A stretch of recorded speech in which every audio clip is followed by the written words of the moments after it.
Hello friends, स्वागत आपका Mehra classes में। आज की इस वीडियो में हम बात करने वाले हैं हरियाणा में ऋषि मुनियों की तपोभूमि के बारे में, यानी कि किस ऋषि मुनि का हरियाणा के कौन से स्थान से या जिले से संबंध है। तो चलिए शुरू करते हैं। सबसे पहले बात करते हैं गौतम ऋषि की। गौतम ऋषि का जो संबंध है वो गोंदरगांव करनाल से है। गोंदरगांव करनाल, और गो से गौतम और गो से गोंदरगांव, ये मिलता जुलता है, तो याद करना बहुत ही आसान है। अब आगे है वेद व्यास, महर्षि वेद व्यास। महर्षि वेद व्यास का जो संबंध है वो बस्तली करनाल से है। बस्तली गांव करनाल से है। अब आगे बात करते हैं पराशर ऋषि की। पराशर ऋषि का जो संबंध है वो बहलोलपुर करनाल से है। बहलोलपुर गांव है और करनाल इसका जिला है। करनाल से संबंध है किसका? पराशर ऋषि का। अब आगे बात करते हैं परशुराम ऋषि की। परशुराम ऋषि का जो संबंध है वो है रामराय जींद से। रामराय गांव है और जींद जिला है, और इससे किसका संबंध है? वो है परशुराम का। परशुराम, राम राय, ये याद रखना बहुत ही आसान हो जाएगा। अब आगे बात करते हैं दधीची ऋषि की। दधीची ऋषि का जो संबंध है वो है हाट गांव जींद से। कहाँ से संबंध है? हाट गांव से। किसका संबंध है? दधीची ऋषि का। अब आगे आता है हमारा जमदग्नि ऋषि। जमदग्नि ऋषि का जो संबंध है वो है जामनी गांव से और राखीगढ़ी से। जामनी गांव और राखीगढ़ी से। ये कहाँ कहाँ पर है? ये हिसार जिले के अंतर्गत आते हैं। इसे किसका संबंध है? वो है जमदग्नि ऋषि का। अब आगे आते हैं हमारे कैथल के कपिल मुनि। कैथल के कपिल मुनि, और इनका जो संबंध है वो कहाँ से है? वो है कलायत से। कलायत कहाँ पर है? कैथल में। कहाँ पर है कलायत? कैथल में।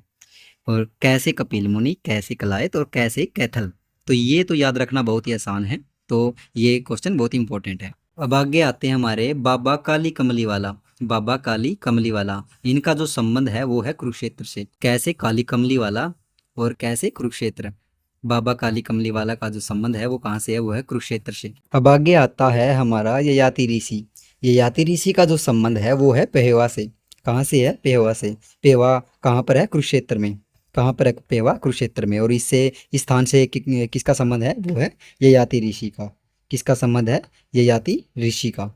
अब आगे है विश्वामित्र ऋषि। विश्वामित्र ऋषि का जो संबंध है वो भी पेहवा कुरुक्षेत्र से है। कहाँ से है? कुरुक्षेत्र से। किसका संबंध है? विश्वामित्र ऋषि का। विश्वामित्र ऋषि का संबंध है पेहवा कुरुक्षेत्र से। अब आगे आते हैं हमारे ऋषि वशिष्ठ। ऋषि वशिष्ठ का संबंध भी पेहवा से है, जो कि कुरुक्षेत्र के अंतर्गत आता है। ऋषि वशिष्ठ का संबंध कहाँ से है? पेहवा से। इसके बाद आता है संत सूरदास। संत सूरदास। संत सूरदास का संबंध कहाँ से है? सिही गांव फरीदाबाद। सिही गांव फरीदाबाद। सह से सूरदास, सह से सिही गांव। सिही गांव कहाँ पे है? फरीदाबाद में। और इस स्थान से किसका संबंध है? वो है संत सूरदास का। इसके बाद आते हैं पिपलाद ऋषि। पिपलाद ऋषि का जो संबंध है वो है बगौत गांव महेंद्रगढ़ से। बगौत गांव महेंद्रगढ़। बगौत गांव महेंद्रगढ़ से किसका संबंध है? पिपलाद ऋषि का। किसका संबंध है? पिपलाद ऋषि का। अब आगे है उदालक ऋषि। उदालक ऋषि का जो संबंध है वो है श्याणा गांव से। श्याणा गांव कहाँ पे है? श्याणा गांव महेंद्रगढ़ में। और इस स्थान से किसका संबंध है? वो है उदालक ऋषि का। किसका संबंध है? उदालक ऋषि का। इसके बाद आते हैं च्यवन ऋषि। च्यवन ऋषि का जो संबंध है वो है डोसी की पहाड़ी से। और डोसी की पहाड़ी हरियाणा में कहाँ पर है? वो है नारनौल में। नारनौल कहाँ पे पड़ता है? नारनौल पड़ता है महेंद्रगढ़ में। नारनौल कहाँ पर पड़ता है? महेंद्रगढ़ जिले के अंतर्गत आता है। और यहाँ पे एक डोसी की पहाड़ी है, वहाँ से च्यवन ऋषि का संबंध है। अब आगे आते हैं हमारे स्वामी नित्यानंद जी। स्वामी नित्यानंद का जो संबंध है वो है दुब्बलधन माजरा से, जो कि महेंद्रगढ़ में नहीं बल्कि झज्जर में है। दुब्बलधन माजरा झज्जर के अंतर्गत आता है। तो दोस्तों ये एडिटिंग की गलती है, तो आप ठीक कर लेना। और इस स्थान से किसका संबंध है? वो है स्वामी नित्यानंद जी का। अब आगे आते हैं हमारे कणव ऋषि। कणव ऋषि का जो संबंध है वो है गोलवा गांव से।